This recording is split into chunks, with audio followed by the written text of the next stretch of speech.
Okay, let's get right into it. We need to talk about your money.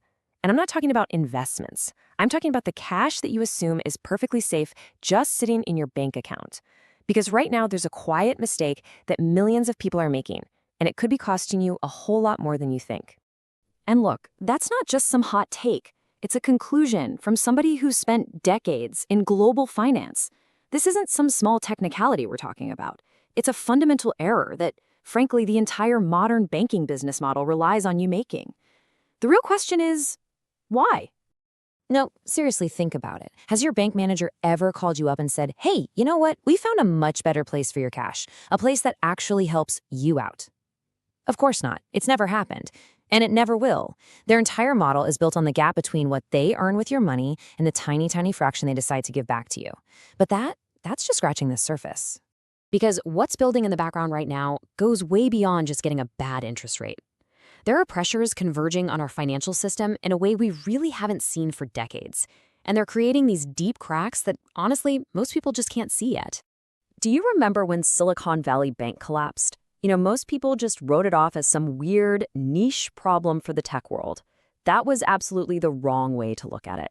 The real issue, the fundamental flaw that brought down SVB, wasn't about startups. It was about interest rates. And that exact same problem, well, it hasn't gone anywhere. In fact, it's been quietly spreading. So here's the key thing to understand. When interest rates go up, the value of older bonds that pay a lower rate, well, their value goes down. It makes sense, right? Why would anyone pay full price for a bond that pays 2% when they can go buy a brand new one today that pays 5%? This difference in value is called an unrealized loss, and it is the hidden vulnerability at the heart of the system. And we're not talking about a small number here. The U.S. banking system is sitting on a mountain of these things. At times, it's been over $500 billion worth. Now, as long as the banks don't have to sell those bonds, it's just a loss on paper. But if they suddenly need cash and are forced to sell, they have to turn that paper loss into a real one. And that is exactly how a crisis starts. And now, we've got another massive problem crashing into that bond issue, the commercial real estate market. It's in serious, serious trouble. And this could be the very thing that forces the bank's hands. Look, the whole remote work thing isn't just a phase.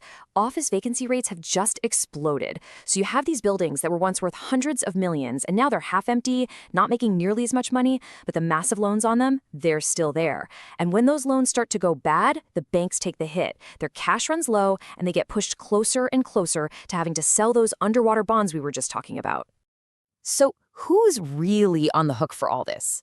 It's not the giant Wall Street firms, the ones that are too big to fail. Nope. The real risk is concentrated in the mid-sized regional and community banks. The very places where most everyday Americans and local businesses actually keep their money.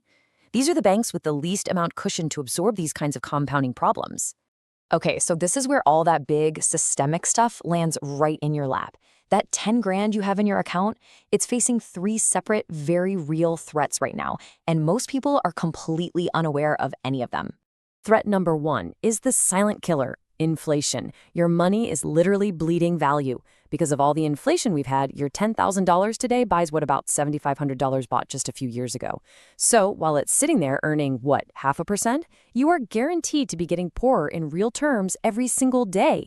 Then you've got threat number 2, which is opportunity cost. And this one is huge. It's the massive gap between what your bank is paying you and what you could be earning with something that's actually even safer.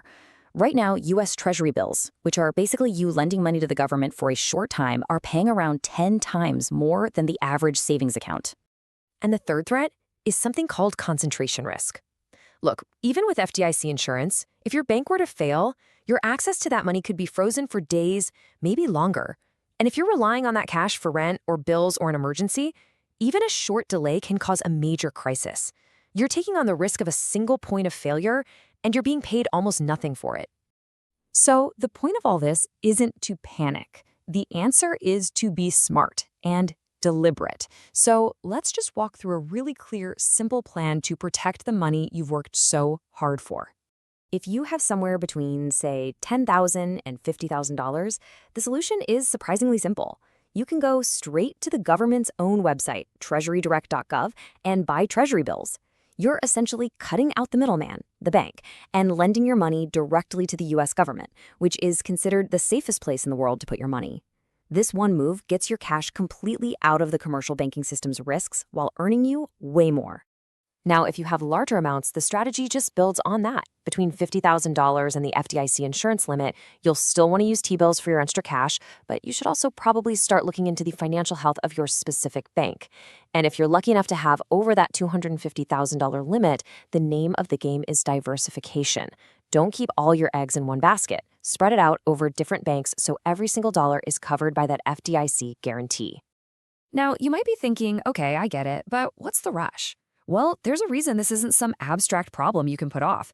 There are several major financial storm clouds that are all gathering around a very specific point in time. Over the next couple of years, that huge wall of commercial real estate debt we talked about comes due. Around the same time, we're almost certainly going to see huge political battles over the debt ceiling, which always creates chaos on the markets. And right in the middle of all that, whatever the Federal Reserve does with interest rates will be absolutely critical. When all of these things line up at once, well, the odds of something breaking go way, way up. So what's the bottom line here? Look, just hearing this information doesn't do anything. Without action, it's just anxiety. The banks are not going to protect you from this. The government isn't going to make these choices for you. The only person who can truly secure what you've built is you. And right now, you have all the tools you need to do just that. So the only real question is, will you?